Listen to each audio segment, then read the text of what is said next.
Voilà, bon, bah, bonsoir à tous. Bonsoir. Aujourd'hui, on va faire un direct pour échanger avec Eric sur le sujet de l'hygiénisme et l'alimentation vivante. Parce que Eric vient de sortir un livre récemment, là. Donc, je le mets là. J'espère que tout le monde voit bien. Ça a l'air d'être bien.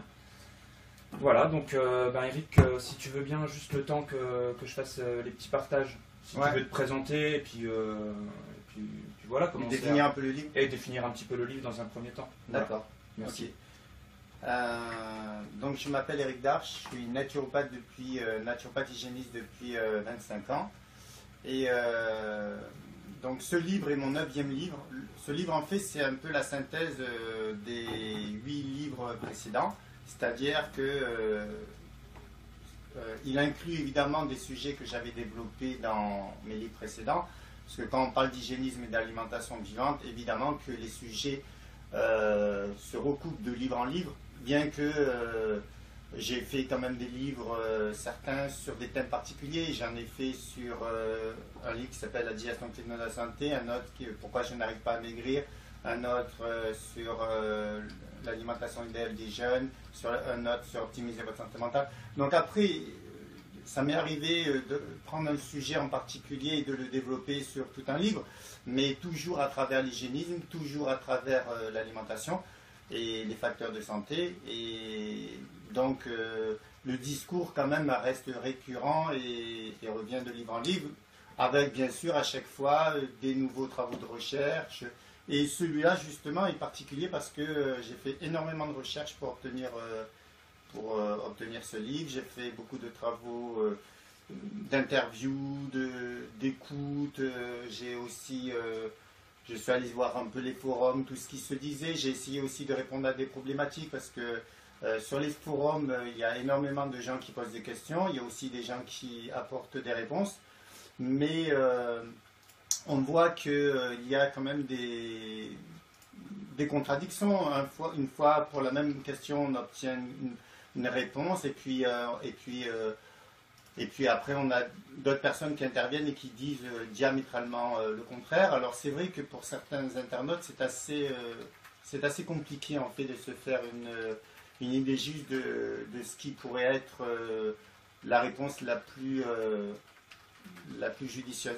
Et en fait, moi, ce que j'ai essayé de faire, c'est pas de dire, voilà, j'arrive, c'est Zoro qui arrive et qui vous donne la réponse, parce que ça marche pas comme ça. Ce que j'ai proposé, c'est essayer de donner des éléments de réponse pour que chacun d'entre nous puisse élaborer sa propre logique, enfin, à travers des éléments de réponse, créer sa propre logique. C'est-à-dire que comprendre de lui-même, au lieu d'imposer une réponse et dire, voilà, ben, c'est moi qui ai raison.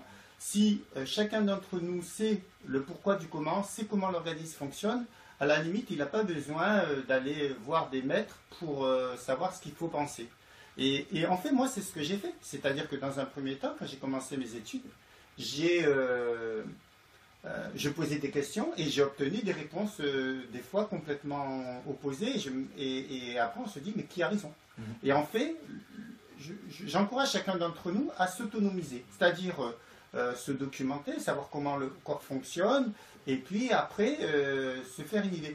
En fait, il y a des sujets qui, même au niveau des scientifiques qui, soi-disant, auraient le savoir, par exemple, si vous demandez à 2 scientifiques de même niveau ce qu'ils pensent du soja, eh bien, vous pouvez avoir des réponses diamétralement opposées. Un qui vous dira tous les avantages et qui vous encouragera à consommer du soja, et l'autre avec le même niveau de compétence et une expérience bien sûr peut-être différente personnelle, eh bien il vous dira moi je vous conseille de ne pas en consommer ou d'en consommer très modérément. Alors en fait, je ne pense pas que ce soit juste d'aller chercher des maîtres, d'aller chercher des gens qui ont des références. Oui, c'est bien parce que c'est un avis quand même qui est souvent étayé, mais il faut soi-même être capable de ressentir ce qui est le plus juste de manière globale et ce qui est le plus juste pour soi-même. Et ça demande... En fait, ce genre de démarche va contre l'inertie, va contre la paresse, et parce qu'en fait, on est dans une société qui encourage chacun d'entre nous à s'en remettre à des experts et à être un peu paresseux quand même. Il faut pas, on est d'accord. Clairement, ouais. Et si on encourage la facilité, si on essaye de faire tous ces choix à travers ces notions de facilité et de plaisir. Enfin, la notion de plaisir, je veux bien qu'elle soit présente partout, mais il ne faut pas qu'elle devienne le fil conducteur. Elle devient dangereuse à ce moment-là si on cherche à faire les choses par plaisir. Il faut chercher à faire les choses en essayant de donner du sens. Et après, s'il y a du plaisir dans ce qu'on fait, ben, tant mieux, et c'est même indispensable. Mais pas chercher le plaisir comme ligne conductrice ou directrice, parce qu'à ce moment-là, ben, on peut se perdre. Ah ouais. Et à travers tout ce livre, je ne cherche pas à dire aux gens, il faut faire ci, il faut faire cela. J'essaie de donner des données concrètes, des données scientifiques, des données d'observation, l'expérience, c'est vraiment important, de le conjuguer avec la sagesse et le bon sens, comme le bon sens et la sagesse qu'ont beaucoup les anciens, les paysans. Et ensuite, eh ben, on n'a plus besoin d'aller voir des experts, et peu à peu, on devient expert soi-même, au moins expert pour sa vie. Et c'est ça que j'encourage. Et l'hygiénisme, c'est pas une science dogmatique. C'est tout sauf une science dogmatique. C'est surtout, pour moi, l'hygiénisme, c'est surtout le fait d'observer les choses, d'observer les lois de la nature. Et quand on observe le fonctionnement du corps humain, on s'aperçoit que c'est une machine, entre guillemets, fantastique, on est loin d'avoir fait le tour. Et c'est pour ça d'ailleurs qu'à un moment donné, j'ai fait tout pas un chapitre, mais j'ai fait plusieurs pages sur le transhumanisme, parce que le transhumanisme encourage l'homme alors, il souhaite que l'homme puisse s'affranchir de certaines contraintes, certaines limitations du corps humain, mais via des aides artificielles, soit des micropuces qu'on mettrait dans le cerveau, soit on fait un peu comme un homme bionique, quoi, qu'on aurait augmenté avec des technologies, sauf que je suis convaincu que l'être humain a une capacité à transcender ses limitations qui est fantastique et dont on a peu exploré. On a fait peu de travaux de recherche dans ce sens-là. Les Russes ont fait pas mal de travaux de recherche, etc. Par exemple, je cite une école, je crois que c'est aux Pays-Bas, où on encourage les enfants de 3, 4, 5 ans jusqu'à... voilà, on essaie de les prendre tout petits, et on leur demande, on les éduque à travailler avec des bandeaux sur les yeux. Eh bien, ils développent le troisième œil, et ils sont capables de se mouvoir, de lire, de jouer, et alors qu'ils n'utilisent pas leur vue physique, ils utilisent une vue psychique, peut-être le troisième œil. Après, on peut en discuter comment ça fonctionne. Mais en tout cas, c'est un fait établi, un fait scientifique établi, qu'on peut tout à fait avoir une vue au-delà de la vue physique, c'est-à-dire utiliser une vue peut-être psychique. Mais si on ne s'intéresse pas à ce que l'être humain est capable, eh bien on va dire il est limité, on va l'augmenter avec toutes sortes de machines, etc. Et petit à petit, on va rentrer dans un être humain complètement artificiel, un être humain fait d'électronique, etc. Et on va petit à petit, on va le couper de sa source. Et sa source, c'est pas une source matérielle. L'être humain, ce n'est pas que des organes, c'est aussi une pensée, c'est aussi des émotions. Et ça, c'est inaliénable. On ne peut pas se couper. Oui, on ne peut pas le dissocier. Et si on le dissocie, on va aller vers une société mercantile, matérialiste et horrible. Et il n'y a qu'à écouter notre cher... d'habitude, je ne cite pas de nom, mais là, je vais le citer parce que je ne le critique pas. C'est juste un état de fait. Jacques Attali, qui intervient très souvent dans les médias, il se propose comme quelqu'un qui apporte des informations, il se dit neutre, bon, je veux bien le croire. Eh bien, moi j'ai cité des vidéos, on pourrait les retrouver dans le livre, où il nous prévoit une société terrible. Ah ouais. C'est-à-dire où on va vendre, on va faire un homme bionique, on va créer ce qu'on appelle un double, comment on appelle ça oui, j'ai pu oui. Enfin bref, le terme. Clone. Un clone. Et puis après, il explique qu'on vendra les organes. Il raconte ça de manière anodine. Et le pire, ce qui m'effraie, c'est qu'il est loin. C'est quelqu'un qui est très bien renseigné, qui est très au fait de comment la société évolue. et malheureusement, il risque de pas avoir tort.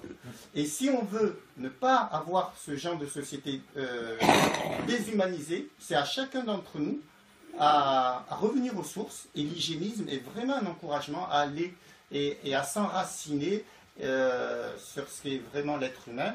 Et puis essayer aussi de s'intéresser aux capacités qu'on met miraculeuses, extra ceci, extra cela, mais c'est du potentiel qui n'est pas exploité. Voilà un peu, moi, voilà, c'est en quelques minutes, j'ai survolé un petit peu ce que j'ai souhaité, le plan un peu du livre que j'ai souhaité aborder, en fait, traiter dans mon livre. Et puis, bon, il y a de nombreux sujets, il y a 24 chapitres. Et puis j'ai parlé de la santé mentale, j'ai parlé du terrain acide déminéralisé, j'ai parlé oh là là, j'ai parlé de beaucoup de sujets, voilà. Ouais, je voulais rebondir sur ce que tu dis parce que moi je le dis souvent dans mes vidéos ou dans les articles que si on veut sortir de toute cette peur et toute cette dépendance, on est obligé de passer par la connaissance et donc de fourrer son nez soi-même, aller rechercher l'information. Sinon on sera toujours dans l'arbitraire, on sera toujours dépendant d'une tierce personne et on n'y comprendra rien parce que c'est vrai qu'aujourd'hui on le voit beaucoup de gens, en tout cas sur les réseaux sociaux, posent énormément de questions par rapport à leurs pathologies qui peuvent être des fois très graves et demandent un conseil sur quelle plante je peux prendre ou pour guérir ma maladie. Et on va tomber dans des choses très dangereuses parce qu'il y a énormément de gens qui vont faire des conseils à la légère et voilà. Et c'est vrai que si on ne veut pas tomber là-dedans, il faut absolument se renseigner par soi-même. Alors quand je suis sur ces forums, tout n'est pas à rejeter. Déjà, il y a des gens qui posent des questions et puis il y a des gens qui y répondent. Et les gens qui y répondent, eh bien, comme on dit, ils ne s'engagent que par rapport à ce qu'ils ont appris, à leur connaissance. Voilà. Donc en fait, et puis même si on va voir quelqu'un qui a 50 ans d'expérience, etc., il peut se tromper. Moi, je connais des gens qui sont des praticiens de santé, ils ont des dizaines d'années derrière eux. Ça ne veut pas dire que 100% de ce qu'ils disent est juste. Peut-être que dans l'ensemble, énormément de choses tiennent la route, mais il peut y avoir 2-3 idées maîtresses qui sont fausses et induire une personne dans l'erreur et provoquer même des troubles de santé graves. Moi, je sais très bien qu'il y a sur Internet des personnes qui sont dites des personnes de référence avec, comme on dit, entre guillemets, des noms. Et ces personnes disent peut-être beaucoup de choses vraies et certaines fois des choses fausses, mais qui peuvent être gravissimes en termes de conséquences. Et je ne citerai pas de nom parce qu'en fait, il n'y a pas une seule personne, à mon avis, par rapport à ma petite expérience, qui n'a jamais dit de choses inexactes sur Internet. Moi-même, ça m'est sûrement déjà arrivé. Donc en fait, il faut perdre cette habitude de toujours chercher quelqu'un qui va répondre à toutes vos questions parce que c'est le meilleur moyen de devenir dépendant. Et quand on est dépendant, eh ben on est à la merci des erreurs de la personne à qui on fait confiance. Alors évidemment qu'on en a besoin de ces gens-là. Parce que c'est, par exemple, que ce soit moi ou n'importe qui a passé 20 ans ou 25 ans de sa vie à faire de la recherche, il en sait plus que celui qui fait ça occasionnellement et qui s'amuse de temps en temps sur Internet à surfer, c'est évident. Mais ce que j'encourage, c'est que chacun développe le bon sens, aussi qu'il fasse des efforts, parce qu'on est dans une société où on nous encourage à ne pas faire d'efforts, à s'en remettre à des gens qui ont fait le travail pour nous. Ouais, mais le problème, c'est qu'on peut aussi tomber sur des gens, et je ne vais pas citer de nom, des gens qui ont des titres. Officiels de médecins, de nutritionnistes, etc. Et qui peuvent être, je pense que je ne vais pas faire un scoop ce soir en disant qu'il y a certains spécialistes qui ont des ententes financières. Et ces gens-là, quand ils passent sur des radios de grande écoute et des chaînes de grande écoute, ils parlent évidemment au nom d'un diplôme, au nom d'un titre. Mais si ce sont des gens qui, entre guillemets, ont fait un pacte avec le diable pour gagner un peu d'argent, eh bien, ils peuvent vous induire en erreur et vous encourager à adhérer à des alimentations qui sont complètement délétères. Et ça se trouve sur Internet des spécialistes dont on peut à juste titre, se poser des questions sur leur intégrité et sur leur indépendance, idéologique et financière et tout ce qu'on veut. Donc voilà, pour moi j'encourage, mon message c'est d'encourager chacun d'entre nous à s'autonomiser par des livres, par des conférences, par des échanges d'expériences, et voilà. Et puis après, il ne faut pas faire tout n'importe quoi, voilà. Ouais. C'est pas parce qu'on fait des expériences qu'on va tout tenter non plus. Mais on écoute les autres, et puis on fait des expériences à minima, c'est-à-dire sans prendre trop de risques. Moi, en tout cas, c'est ma démarche. C'est ce que j'ai fait pendant des années. Et aujourd'hui, ce que je peux dire, c'est que on est vraiment heureux après, parce qu'on se rend compte que on n'est pas tributaire. La société nous fait croire que chaque fois qu'on va sortir, chaque fois qu'on va faire une chose, on risque de nous arriver une catastrophe. Et si on comprend un peu comment fonctionne le corps humain, comment fonctionne l'univers, etc., on est moins dans la peur, on est plus dans la liberté. Ça ne veut pas dire qu'on va sauter du 4e étage, mais pour faire des expériences. Mais en tout cas, la notion de peur, petit à petit, on la met à distance. Et on devient pas libre, un être humain à 100% libre, je ne sais pas s'il en existe sur Terre, mais en tout cas, on gagne en liberté, en autonomie, et c'est déjà pas mal. Ouais. Je suis tout à fait d'accord avec toi, Eric. C'est vrai que souvent on a tendance à prendre pour argent comptant ce qu'on voit, et puis hop, on s'arrête à là, alors que le mieux, c'est vrai que, moi je dis souvent aussi, il faut aller piocher l'information à droite, à gauche, et faire sa propre expérience après. Parce que si on n'expérimente pas les choses, on restera que dans l'intellect, et puis on ne gagnera rien de bon. Voilà. Bon, ben c'est très bien, Eric. Et ben, maintenant, on va rentrer peut-être dans le vif du sujet. D'accord. Et ben, justement, ton livre s'appelle L'hygiénisme et l'alimentation. Donc, le sujet de ce soir. J'ai dit quoi, moi? Tu as dit l'hygiénisme et l'alimentation, et il faut ajouter vivante. Ah, vivante, ah oui, d'accord. J'ai oublié ça. Ouais.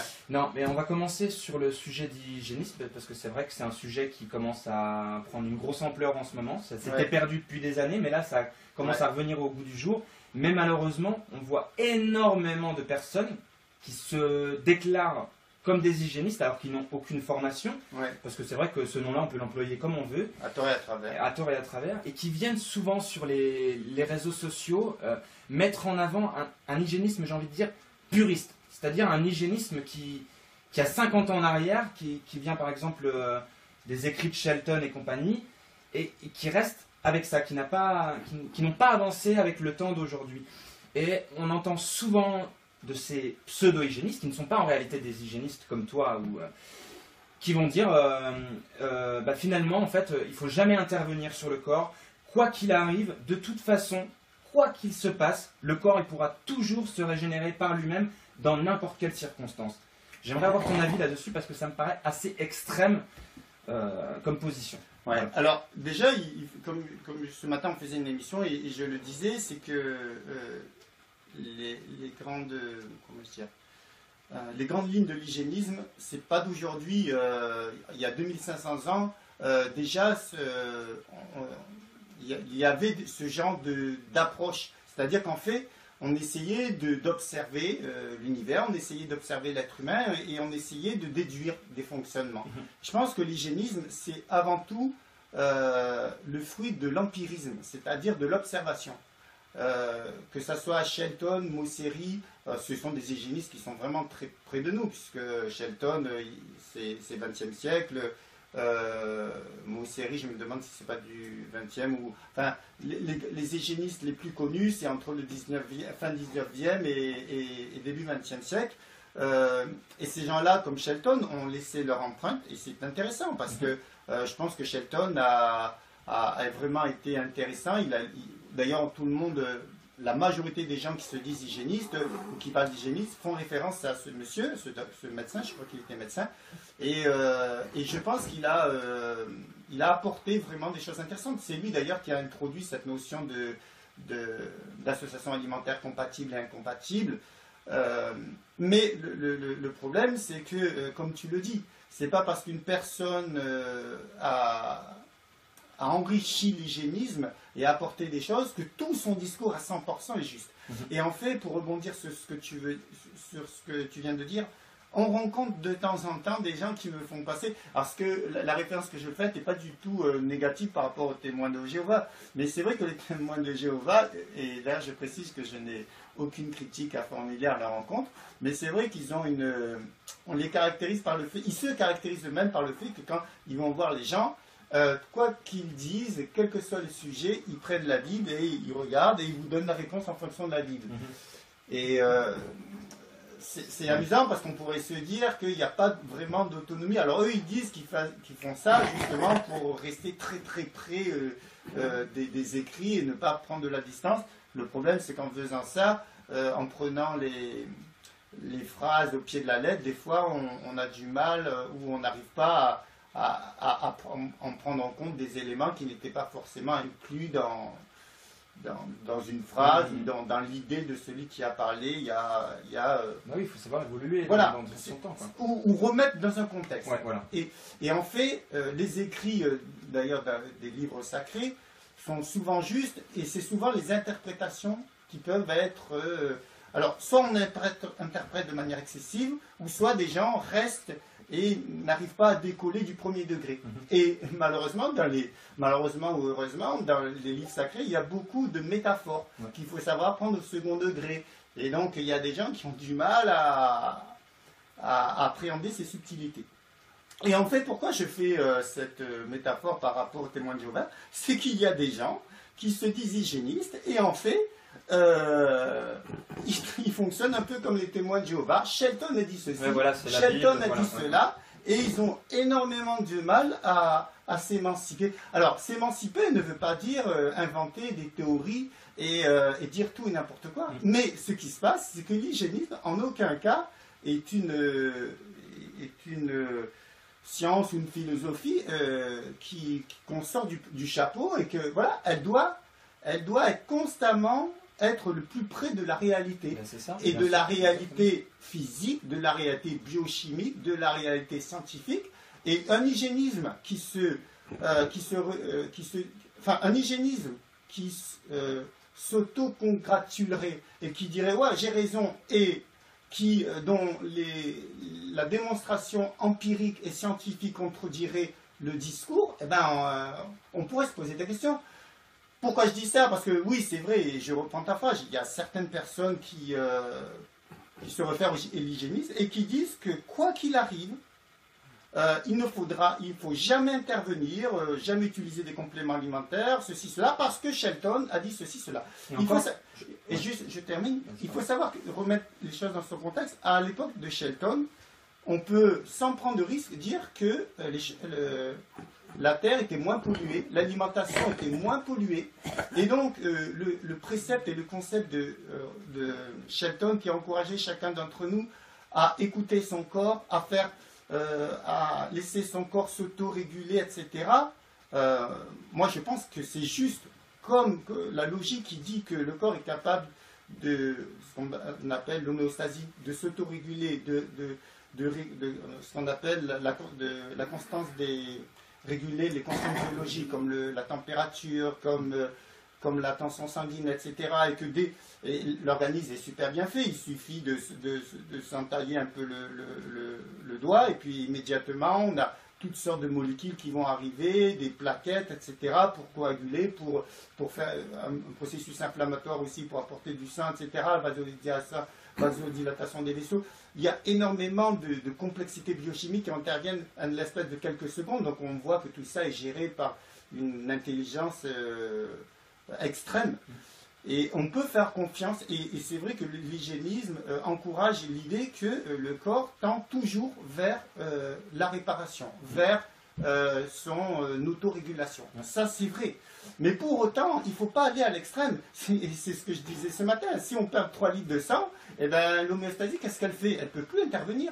Si on est hyper intoxiqué, et aujourd'hui, beaucoup de gens sont hyper intoxiqués avec tous les additifs qu'ils consomment du matin au soir, et très carencés parce que l'alimentation a une densité nutritionnelle faible, comment croire qu'on bénéficie d'une homéostasie des plus performants? Et comment croire ensuite que quoi qu'il arrive, il faut laisser le corps se débrouiller? Eh bien, il y a dans certains cas la nécessité d'intervenir. Moi, ce que je voudrais dire, c'est que là, c'est un discours purement théorique. Mais prenons des cas concrets. La doctoresse Kousmine, qui était très connue dans les années 80-90, elle a obtenu des guérisons qui, en médecine officielle, sont considérées comme impossibles. Par exemple, on dit que la sclérose en plaques est une maladie incurable, on dit que la maladie de Crohn est une maladie incurable. Eh bien, il y a des preuves qui sont dans ces livres avec des références, comme quoi elle a soigné des gens et guéri des gens de sclérose en plaques et de maladie de Crohn, etc. Et en fait, c'est intéressant de voir les protocoles qu'elle a mis en place. Elle s'intéressait aux intestins, elle s'intéressait à la flore intestinale. Et moi, ce que je vois, c'est que tous les médecins ou les chercheurs qui obtiennent de bons résultats, des résultats qui sortent, des conventions, c'est-à-dire que là où on dit que c'est incurable, il y en a certains qui obtiennent des résultats, ce qui ne veut pas dire qu'on guérit toutes les maladies, hein. Eh bien, on voit qu'à chaque fois, ce sont des gens qui s'intéressent à l'équilibre alimentaire, à la digestion. C'est un processus très important, et s'il est raté, même avec une nourriture bio, ben, on va devenir malade. Bon, je ne vais pas rentrer dans les détails de tout ce qu'une dysbiose, d'un déséquilibre de la flore intestinale peut générer. Mais ce que moi je constate, c'est qu'elle a obtenu des résultats fantastiques en s'intéressant au microbiote, c'est-à-dire l'équilibre de la flore intestinale, la muqueuse, hein, parce que plus elle est poreuse et plus ça génère des toxiques qui passent de l'intestin dans le sang sans être filtrés, et ça provoque des maladies distantes, processus inflammatoire, ceci, cela, processus immunitaire. Et ce que je vois, c'est que concrètement, elle a obtenu des résultats spectaculaires. Et qu'est-ce qu'elle faisait? Elle faisait des réglages alimentaires, enfin, elle donnait des conseils sur le plan de l'alimentation. Elle s'intéressait à l'intestin grêle, son fonctionnement. Et d'ailleurs, c'est elle qui disait un cancer, on ne peut pas le soigner tant qu'on n'a pas coupé le moteur qui l'alimente. Et le moteur qui l'alimente, c'est l'intestin, c'est la flore intestinale déséquilibrée, etc., qui entraîne énormément de problèmes à distance.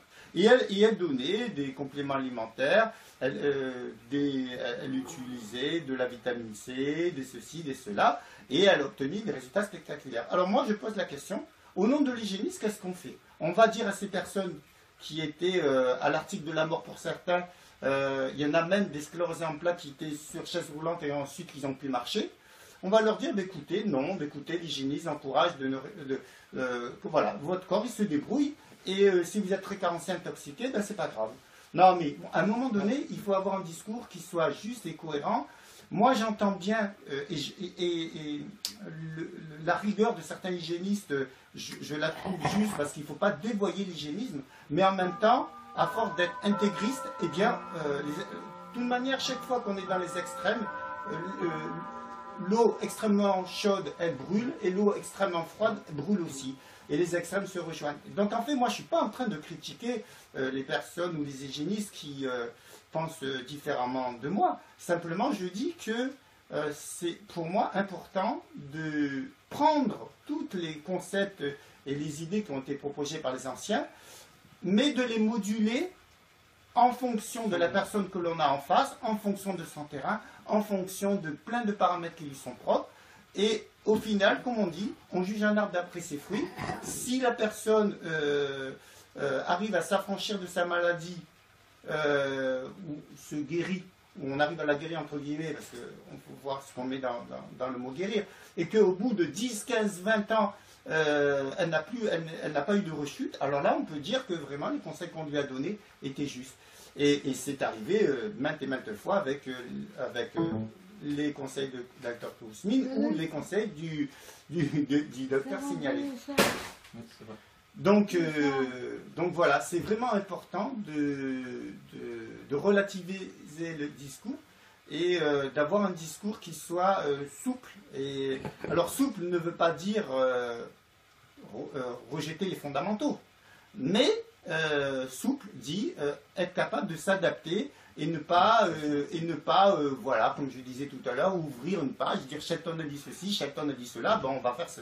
Et là, on arrive à des aberrations et qui sont risquées, parce que quand on est dans la santé, on joue la santé de la personne qui nous écoute. Donc, au moins, par respect de la personne à qui on donne des conseils, eh bien, on se doit de se documenter et d'éviter les raccourcis et les idées dogmatiques et limitées. Ouais. Voilà mon point de vue. Ouais, ça me donne envie de rajouter quelque chose parce que, comme tu dis, on se réfère souvent à Shelton, mais souvent on prend que des briefs. Des extraits. Des extraits. Donc déjà, alors que Shelton a écrit énormément d'ouvrages, a dit énormément de choses, ces pseudo-hygiénistes dont on parle souvent prennent que des extraits et les rappliquent Voilà. devant nous. Mais moi je voulais préciser un petit truc, qui est très important, comme quoi l'hygiénisme, ça a beau être des bonnes valeurs, des valeurs fondamentales qu'on doit tous, je pense, impliquer, mais qu'il faut savoir vivre avec son temps, comme tu dis, parce que, exemple, Shelton, lui par exemple, quand il faisait jeûner des personnes, ne donnait aucune préparation. Durant sa carrière, Shelton n'a jamais donné de préparation, quasiment jamais. C'est-à-dire on rentrait directement dans le jeûne. On rentrait quasiment dans le jeûne. Mais Directement. comme tu disais, à son époque, les gens étaient moins intoxiqués, la pollution était moindre. Ouais. Son élève, un de ses élèves, Albert Mosseri, que tu as cité tout à l'heure, lui, donc finalement 20 ans après, on va dire, hein, lui, avait changé les manières de voir, parce que c'était son maître, hein, lui aussi, il le voyait comme un maître, mais il avait changé la donne. Il donnait, lui, des préparations. Et il disait qu'on ne peut pas se langer dans un jeûne sans avoir fait un minimum de préparation égale au temps de jeûne qu'on a envie de donner. Ouais. Je donne juste cet exemple pour dire que rien qu'en 20 ans, Ouais. il y a déjà eu un changement radical sur la manière d'opérer. Eh bien, tu vois l'exemple que tu donnes où on voit que les conseils et ce que proposait Shelton a pu être amplifié, voire amélioré. Robert Masson, Robert Masson, qui est un naturopathe que je respecte et que je trouve qu'il a apporté des choses très intéressantes, même si on peut ne pas être d'accord avec tout ce qu'il dit et tout ce qu'il a fait. Et bien justement, il a expliqué que Shelton, en fait, il a montré que Shelton et Carton étaient dans des discours justes, mais un peu excessifs, et qu'il valait mieux se retrouver au milieu, c'est-à-dire prendre ce que a dit Shelton, prendre ce que a dit Carton, et ensuite modérer le discours. Alors, je vais m'expliquer. Shelton, lui, il encourageait la dissociation de certains aliments ensemble, parce qu'on s'aperçoit qu'il y a des aliments qui sont incompatibles entre eux.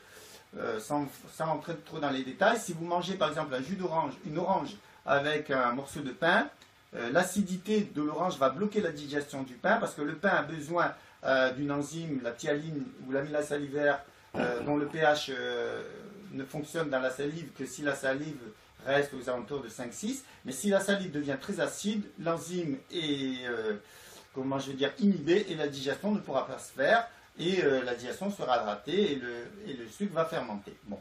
Donc, c'est intéressant parce que Shelton, lui, il a encouragé, et c'était une notion qui est assez nouvelle, hein, le fait d'encourager la dissociation de certains aliments qui étaient incompatibles entre eux. Mais lui, le problème de Shelton, enfin le problème, c'est pas un problème, c'est qu'il est allé dans cette logique au point d'encourager la dissociation des protéines et des féculents. Et aujourd'hui, une très très grande quantité d'écoles de naturopathie, si ce n'est la totalité, mais en tout cas moi, j'ai jamais vu d'écoles de naturopathie qui ont un autre discours que celui-là. C'est-à-dire qu'ils enseignent, les enseignants disent à leurs élèves, eh bien il faut ne pas associer les protéines et les féculents parce que c'est incompatible. Mais la science, justement, qu'est-ce que dit la science?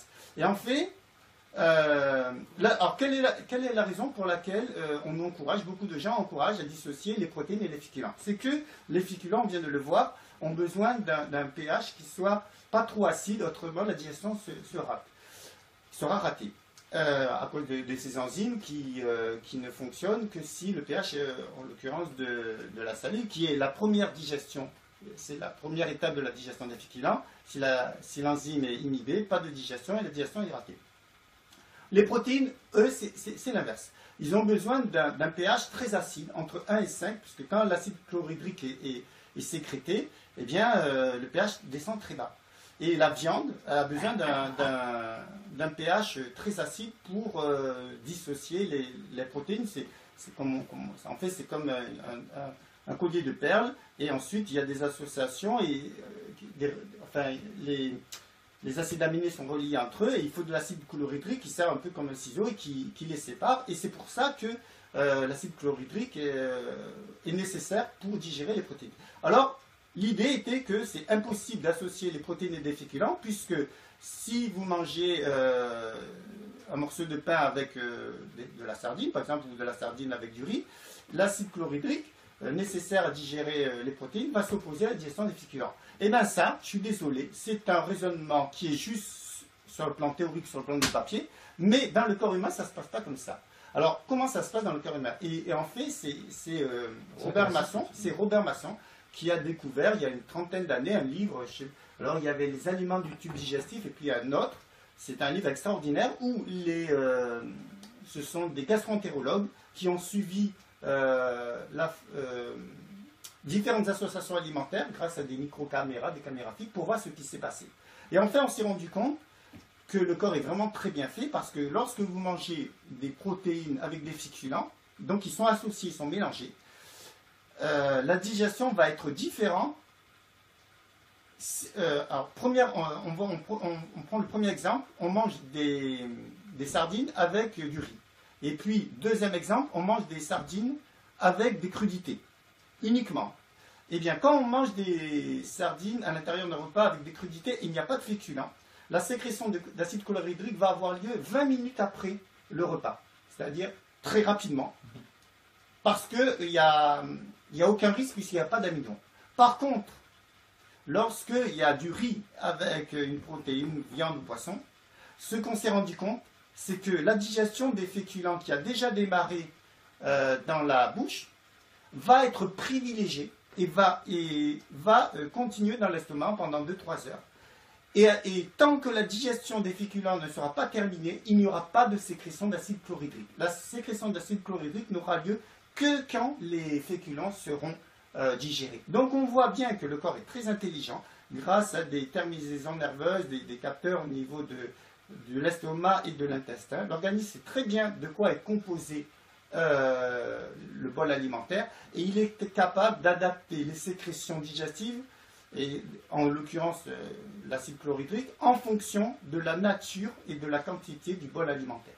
Et donc on voit que quand les protéines sont associées avec des féculents, eh bien la sécrétion d'acide chlorhydrique, au lieu d'avoir lieu 20 minutes après, elle a lieu 2 heures après ou 3 heures après, quand la digestion des féculents sera terminée. Et ainsi, il n'y a pas d'opposition et la digestion est parfaite. Et quand on voit les grandes traditions, dans les grandes traditions, eh bien, il y a, que ça le couscous ou dans d'autres pays, il y a énormément de plats où on associe les protéines et les féculents, il n'y a aucun problème.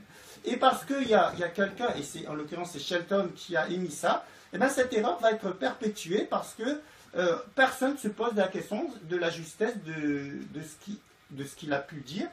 Et c'est pas parce que c'est Shelton qui l'a dit qu'il ne s'est pas trompé. Shelton a sûrement dit énormément de choses justes, mais peut-être en l'occurrence là, il s'est peut-être trompé. Et à mon avis, il s'est trompé. Et c'est la science aujourd'hui qui nous permet de le comprendre. Et donc c'est pour ça que moi je dis que c'est pas parce que des maîtres ou des anciens nous ont apporté quelque chose qui est globalement positif qu'on n'a pas le droit de le remettre en cause si on a de véritables éléments probants pour les remettre en cause.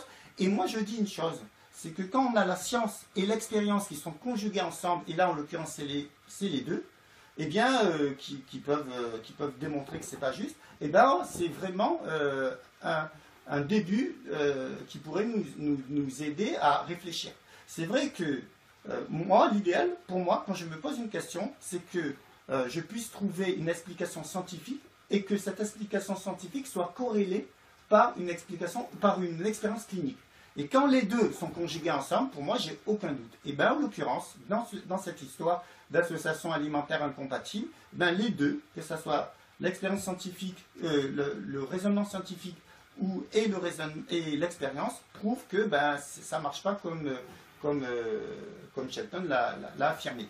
Et ensuite, il y avait Carton. Alors Carton, c'est un médecin français qui, lui, il était dans une approche différente. Il disait qu'au contraire, pour qu'une alimentation, une digestion se fasse bien, il faut un peu de tout.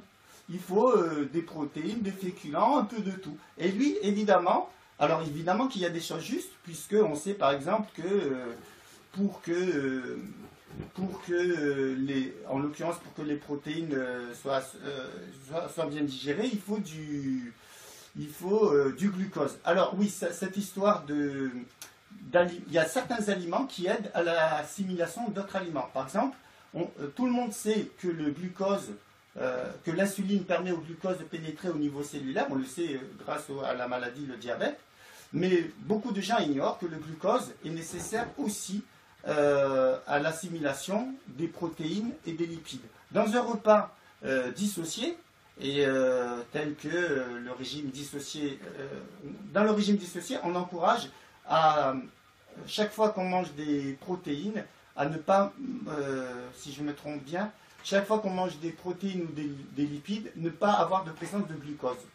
Et en fait, les gens qui font le régime dissocié, ils perdent du poids, mais ils ne savent même pas comment ça fonctionne.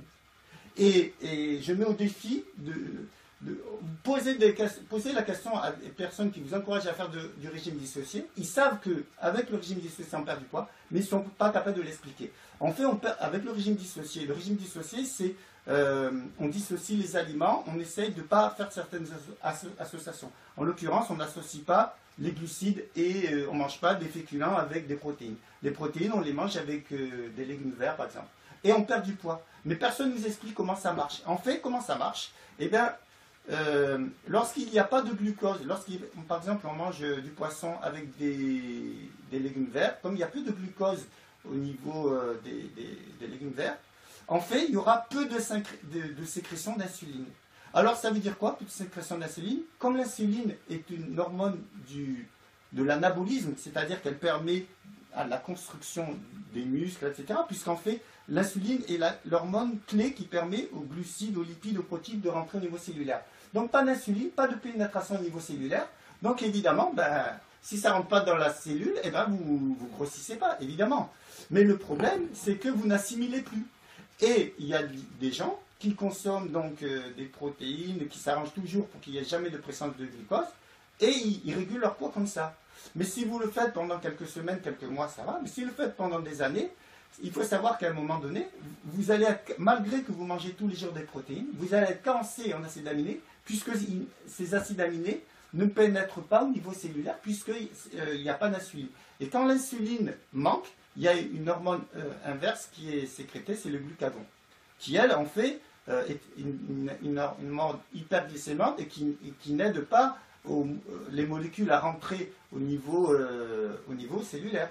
Elle, quand vous prenez du sucre et que vous le mettez au niveau cellulaire, eh bien, vous réduisez le sucre dans le sang, et c'est pour ça qu'on dit que l'insuline est une hormone hypoglycémique, alors que le glucagon est une hormone hyperglycémique. Elle, par d'autres mécanismes un peu complexes, c'est le glucose du foie, les réserves de glucose qui vont être déversées dans le sang pour remonter une glycémie au cas où on soit en hypoglycémie. Bon, toujours est-il que, pour en revenir à Shelton et à Carton, Carton a favorisé les associations alimentaires de tous les aliments ensemble pour favoriser l'assimilation au niveau cellulaire. Et donc, l'objectif de Carton, c'était favoriser l'assimilation. Et le souci de Shelton, c'était favoriser la digestion. Les deux ont raison, mais le problème, c'est que un est allé à l'extrême avec cette association, cette dissociation qui est déconseillée alors qu'elle est favorable à la santé. Et Carton, l'erreur qui est Carton, c'est que lui ne tenait pas compte du tout des aliments incompatibles, et donc il encourageait à associer les féculents avec un jus d'orange ou une orange, puisque lui, le problème de la digestion, c'était pas son problème, et du coup, il favorisait l'assimilation au détriment de la digestion. Et en fait, le juste milieu consisterait à écouter ces notions, c'est-à-dire respecter ces notions d'association alimentaire, tout en tenant compte des notions d'assimilation, mais de ne pas aller à l'excès, c'est-à-dire de ne pas faire l'erreur de Shelton qui a un peu abusé de cette logique et qui encourage la dissociation des protéines et des féculents, et Carton, lui, qui, au nom de l'assimilation, qui est juste, puisqu'on s'aperçoit qu'il faut du glucose pour faire pénétrer les glucides, les lipides et les protéines au niveau cellulaire, mais si on pousse de manière exagérée cette logique, eh ben, on encourage des associations incompatibles, et après on a des troubles digestifs. Eh bien, si on observe et on tient compte des conseils de Shelton, des conseils de Carton, sans faire les excès qu'ils ont pu faire, eh bien on obtient une digestion parfaite et une assimilation parfaite. Voilà. Et bien moi, voilà, je pense que Robert Masson a été un naturopathe qui a apporté sa part, et grâce à lui, on sait que on peut optimiser les conseils de Shelton et les conseils de Carton sans tomber dans les excès. Et moi, je tire mon chapeau à Robert Masson pour avoir apporté sa pierre à l'édifice. Et je pense que c'est pas parce que Shelton a dit beaucoup de choses qu'on ne peut pas améliorer son discours si à un moment donné il a fait une erreur.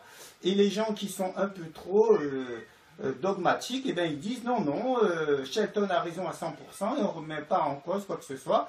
Eh bien, c'est dommageable. Ah ouais, complètement. Ouais. Là, ça revient à ce qu'on disait tout à l'heure, il faut essayer de toujours trouver un juste milieu, pas prendre argent comptant, ce qu'on voit, quoi. Voilà. C'est ça le but, c'est d'aller chercher un peu partout, faire l'expérimentation. Et voilà, et puis ne pas oublier d'utiliser la sagesse, ne pas oublier d'utiliser l'observation, ne pas oublier d'utiliser le bon sens. Le bon sens se perd de plus en plus. Et toujours avoir cet adage en tête, on juge un arbre d'après ses fruits. Est-ce que mes conseils tiennent la route sur moi-même, sur les autres, et puis pas 5 minutes, pas 10 jours, des mois, des années. Alors là, je peux me dire que si je conseille une foultitude de personnes et que ces conseils tiennent la route au bout de 10, 20, 30, 40 ans, eh ben je peux peut-être penser que mes conseils sont assez judicieux. Voilà. Et puis, on est loin d'avoir fait le tour des connaissances concernant l'être humain. Je pense que on a découvert beaucoup de choses, mais ce qu'on n'a pas découvert est seulement plus important que ce qu'on a découvert. Alors il faut rester modeste, il faut rester à l'écoute, et puis c'est le meilleur moyen de se rapprocher le plus près de la vérité. Ok, merci Eric. Alors bon, je pense qu'on a fait un petit tour déjà sur l'hygiénisme, il y a eu pas mal de choses de dire. Ben, je vais déjà regarder ça, et si tu veux, je fais un petit tour, et en attendant, parce qu'il y a une autre question qui me vient, peut-être que tu parles d'alimentation vivante, on en entend beaucoup parler aujourd'hui. J'aimerais avoir ta position un petit sur peu la notion de vivant. Ouais, voilà. Alors, ouais. Merci. Alors, par rapport à la notion d'aliment vivant, c'est vrai que des fois j'ai entendu dire des gens qui me disaient mais qu'est-ce que ça veut dire vivant? Parce que dès qu'on met un aliment dans l'estomac, il va être dissocié sous l'effet des sucs digestifs et donc il est mort, il n'a plus de vie. Et en fait, c'est juste un raisonnement qui me paraît, je n'ai pas à le juger, mais pas tout à fait juste. Parce que, pas tout à fait juste, pourquoi? Parce que les cellules du corps, c'est la plus petite unité du corps, mais il se passe énormément de choses à l'intérieur, et une cellule a besoin, pour qu'elle soit en vie, elle a besoin énormément d'éléments, elle a besoin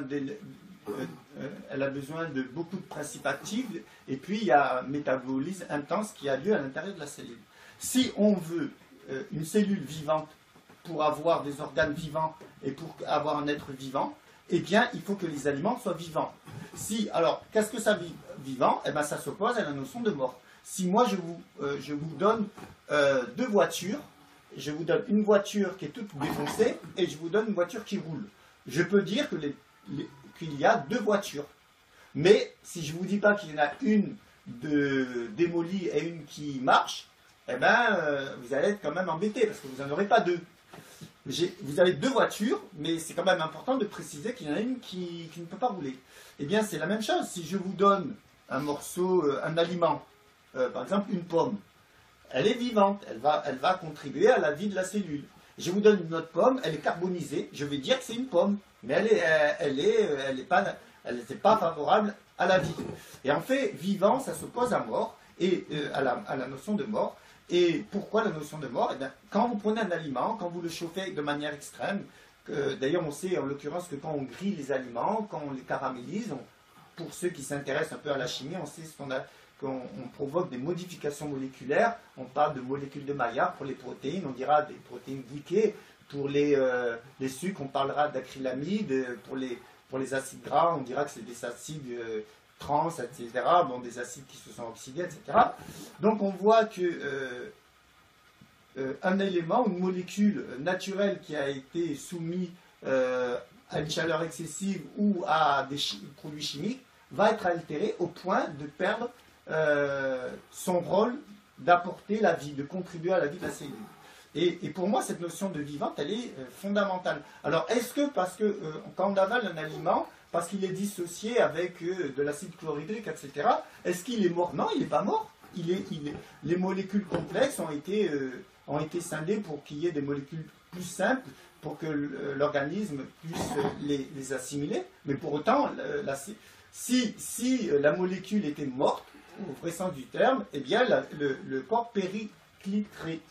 Et donc, et puis, comme le dit le docteur Lagarde, qui est biologiste, il explique qu'on peut aussi appréhender la notion du vivant avec des notions d'énergie, même si c'est vrai que c'est pas trop, la science aujourd'hui ne s'attarde pas trop sur cette notion d'énergie à l'intérieur d'une cellule. Oui, on sait quand on parle d'énergie, on parle tout de suite le glucose, l'énergie en kilojoules, en kilocalories, mais en fait il y a peut-être une autre énergie, une énergie bioélectrique, et cette énergie qui est beaucoup étudiée par les Russes.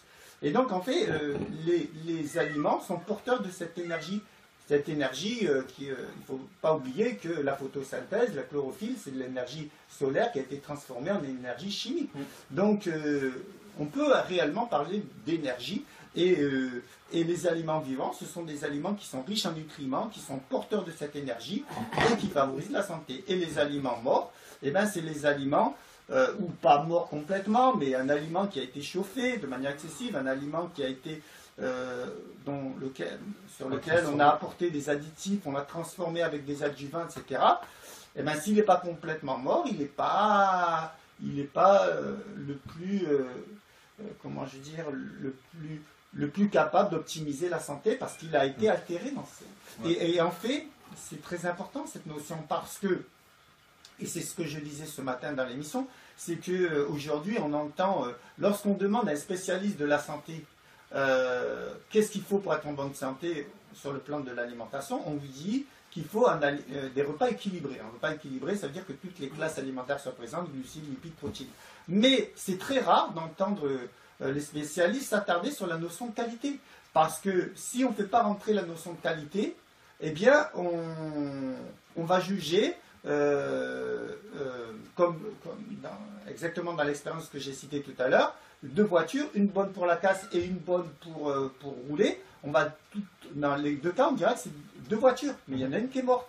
Et si moi, dans un repas soi-disant équilibré, il y a des protéines, des féculents, des lipides, des glucides, voire des crudités, c'est le cas des fast-foods, mais que ces aliments sont dans la densité nutritionnelle est complètement nulle, parce que, en l'occurrence, c'est du pain qui est dénutri avec de la farine qui a été raffinée, on a enlevé le plus important, la partie périphérique de la graine, et qu'en plus de ça, il y a des produits chimiques, ben, je suis désolé.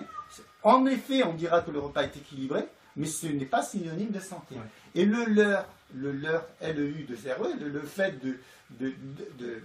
d'induire en erreur les gens, c'est de leur faire croire que parce qu'un repas est équilibré, ils auront la santé. C'est complètement faux. S'il est équilibré, c'est déjà très important, mais il faut le conjuguer avec la notion de qualité, c'est-à-dire manger des bons sucres, des acides gras de bonne qualité, des protéines de bonne qualité, et ensuite ne pas faire l'erreur par des expériences culinaires, trop cuire ou trop ceci ou trop cela, et ainsi, si on conjugue la qualité avec l'équilibre alimentaire, oui, on aura la santé. Mais, et si par contre, on ne juge un repas tel que les repas fast-food qu'à travers la notion d'équilibre, et qu'on dit ensuite, on en conclut que le repas est équilibré, donc égale santé, eh ben, c'est un raccourci sémantique qui est erroné, qui induira les gens en erreur, au point qu'aujourd'hui, il y a des spécialistes de la nutrition qui disent sur des grandes chaînes de télévision, des grandes chaînes de radio nationale, que les fast-food et les McDo, on n'a absolument rien à leur dire parce que c'est des repas équilibrés. Eh bien, c'est un non-sens scientifique et c'est même dangereux pour la population d'entendre ce genre de message parce que la qualité n'est pas au rendez-vous. Et moi, je me demande si certains spécialistes qui font ce genre de conseils n'ont pas trop... comment je veux dire... je ne sais pas employer ce genre de terminologie, mais étaient accaparés par des intérêts qui ne sont pas forcément que des intérêts, que l'intérêt de son prochain. Donc, c'est pour ça que j'encourage chacun d'entre nous à s'autonomiser, à apprendre et à être capable de juger par lui-même. Voilà. Merci Eric. Alors je voulais rapporter, juste au sujet des questions, pour les questions en fait, on va vite fait faire le tour des questions, au pire, et je dirai ce que j'avais à dire à la fin. Mais pour les questions, il n'y en a pas pour le moment. Peut-être en tout cas, mais le problème c'est qu'en fait, tu vois les commentaires ils défilent à chaque fois, et en fait à chaque fois j'en ai que 4. Et j'arrive pas à voir les autres, alors tout à l'heure il y en avait d'autres. Il n'y a aucune question pour le moment. Et j'arrive pas à voir les autres commentaires défiler en fait, qui restent bloqués sur le truc. Alors peut-être sur mon téléphone ça marche, je sais pas. Mais du coup, je vois pas les questions. Et du coup, si... il y a des gens qui ont réagi. Oui, oui. Réagi, mais oui. Tu vas pas mais là, s'il y a des personnes d'ailleurs qui sont encore connectées, qui ont envie d'en profiter pour poser des questions, allez-y maintenant, je vais en même temps les regarder, je vais les poser à Eric, et Eric se fera un plaisir d'y répondre. Voilà. Mais en attendant, si tu veux Eric, là tout à l'heure, il y a une personne qui a dit... Atali neutre avec des points d'interrogation. Je pensais que c'était une discussion sérieuse ce soir. Là, on vire au comique.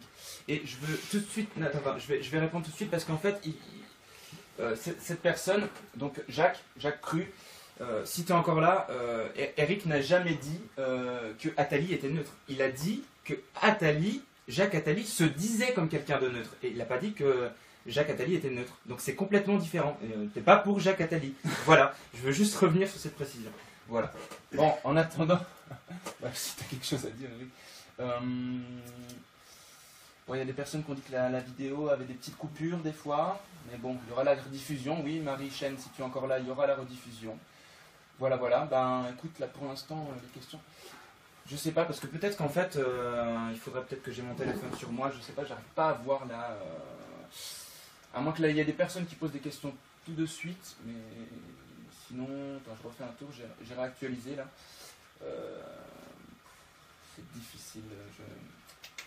Je vais regarder là-dessus. Attends.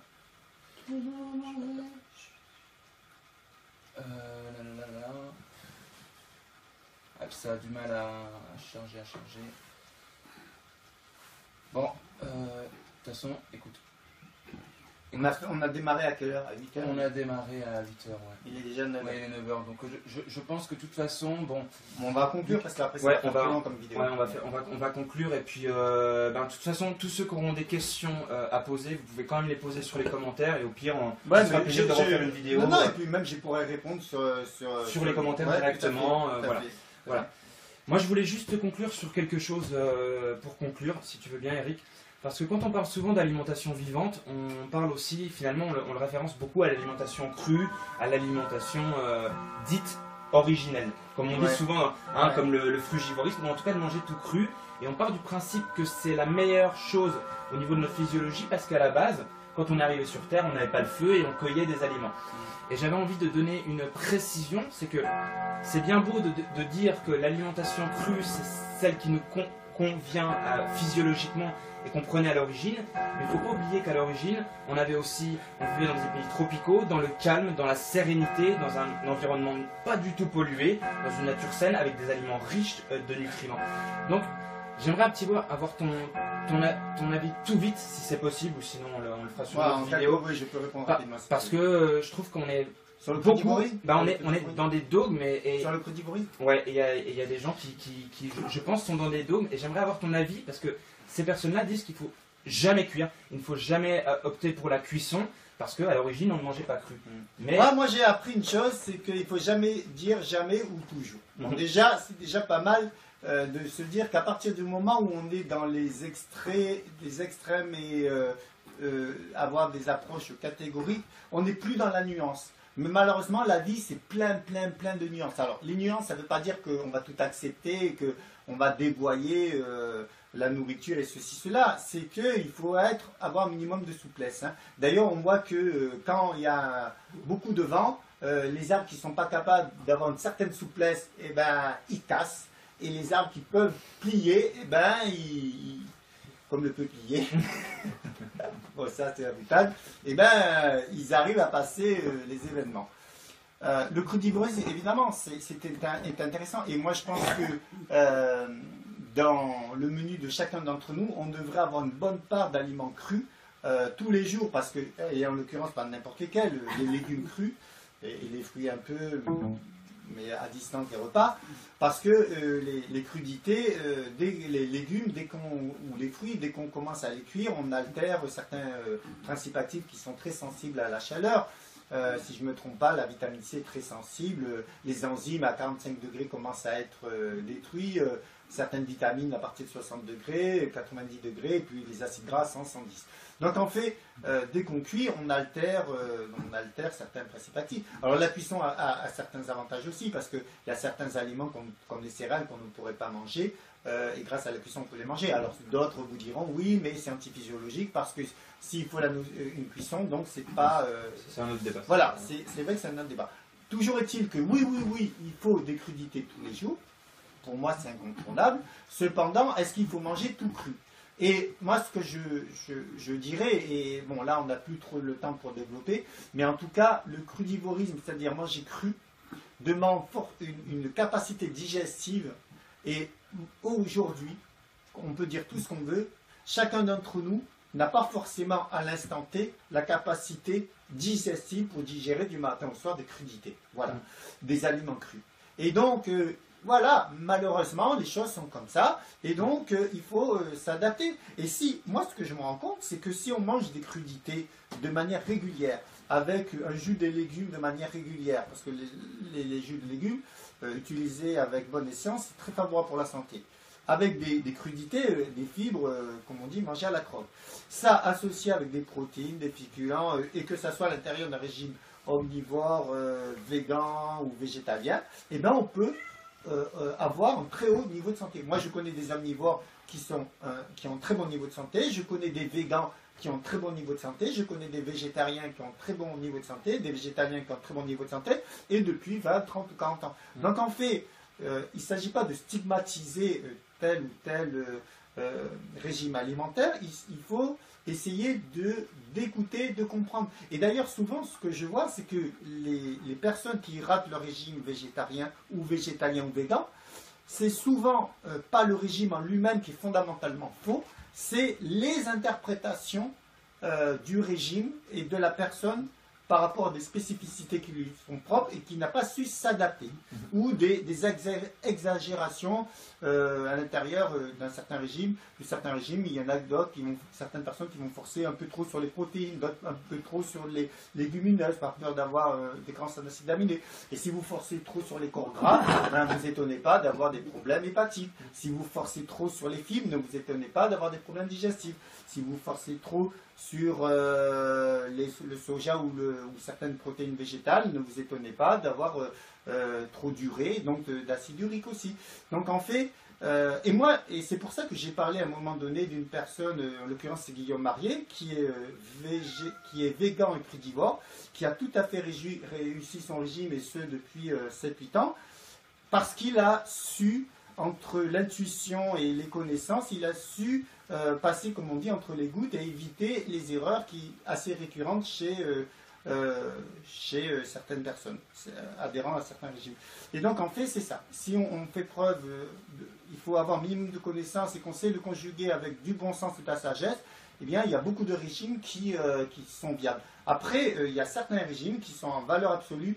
Je me pose des questions, mais je ne vais pas les nommer, parce que si je commence à dire les régimes auxquels je suis un peu sceptique, ça va faire une avalanche de réactions, et au moins pour aujourd'hui, on va clore le sujet de manière apaisée. Ouais, c'est clair. Et ben moi j'avais juste envie de rajouter un petit truc par rapport à ce que tu dis, parce que c'est vrai que souvent, en reprenant ce que tu dis, on met en avant l'alimentation crue parce qu'elle est bourrée de micronutriments, parce que ça n'a pas été transformé. Et puis que l'alimentation cuite, il n'y a pas de nutriments. Bon, déjà on ne dit pas, alors que c'est pas vrai, il y en a moins. Donc c'est délétère, on aura moins de nutriments, on sera carencé. Mais j'ai envie de dire quelque chose, tu le disais tout à l'heure, si on prend un individu qui a de grosses difficultés digestives, et si on lui met des aliments crus, qui est bourré de nutriments mais qu'il n'arrive pas à les digérer, il n'aura rien, alors que peut-être que oui, dans la cuisson, alors il ne s'agit pas de cuire à outrance bien sûr, mais peut-être que dans la cuisson il y en aura moins, mais au moins on peut se garantir qu'elle assimilera. Eh bien, en fait, ce que tu viens de faire, c'est un très bon exemple, ce qui veut dire que la réponse doit être toujours une réponse adaptée à la personne, avec beaucoup de souplesse. Et dès qu'on rentre dans le dogmatisme, et là en l'occurrence le dogmatisme dirait tout le monde crudité, parce que les crudités c'est fondamentalement bon pour tout le monde, et bien si la personne a un problème digestif et qu'elle digère mal les crudités, ça sera pire pour elle de lui donner de crudités que si elle en consommait pas ou un peu moins, ou moins momentanément. Oui. Donc en fait, un discours doit être toujours modéré, modulé en fonction de la personne, quitte ensuite à aller peut-être vers plus de crudité après, pourquoi pas, mais avec modération, écoute et observation des symptômes cliniques. Et comme je disais tout à l'heure, conjuguer le théorique avec l'expérience, et quand on associe les deux et qu'on obtient des bons résultats, en général, c'est durable dans le temps. Eh ben, je te remercie vraiment beaucoup, merci. Eric, d'avoir fait cette interview. J'espère que ça vous aura plu. N'hésitez pas à nous donner des commentaires par rapport à ce que vous avez pensé de cette interview, et puis on pourra réitérer ça plus régulièrement, si Tout à fait. Eric ça te dit, sur bien des sujets. Donc n'hésitez pas à poser des questions, même à Eric en MP ou à moi, puis on reverra des interviews. Tout à fait. S'il y a des questions, n'hésitez pas à les mettre sous la vidéo, et moi j'essaierai d'y répondre. Voilà. Je Très bien. de temps pour y répondre. Voilà. Eh ben, je te remercie, Eric. Voilà. D'ailleurs. On vous souhaite, voilà, moi je vous J'en envoie. profite pour souhaiter une bonne année, puisqu'on est au début de l'année 2018. Oui, c'est vrai. De souhaiter les meilleurs vœux à tous ceux qui nous regardent et à ceux qui ne nous regardent pas aussi d'ailleurs. C'est vrai, on peut souhaiter les meilleurs vœux, mais moi, comme je dis toujours, en vérité, c'est par rapport à nos choix de vie qu'on va se donner les moyens d'avoir une belle année ou pas. Parce que si on choisit que la mort autour de nous, on va avoir la mort autour de nous. Si on choisit la vie, mais de souhaiter la bonne année, c'est quand même bien, parce que c'est une bonne énergie. Il y a l'intention d'être porteur de quelque chose de positif. Bon, après, chacun d'entre nous a son libre arbitre et peut faire ce qu'il veut de sa vie. Mais après, si on veut obtenir des choses justes dans sa vie, il faut se renseigner, comme on l'a expliqué tout à l'heure. Ouais. Eh ben, merci beaucoup, on vous envoie tout notre amour, et on vous dit à très bientôt pour de prochaines vidéos. À bientôt. Bye bye. Bye. Attends, Eric, je passe. Ouais. Parce qu'il faut que j'aille éteindre la caméra.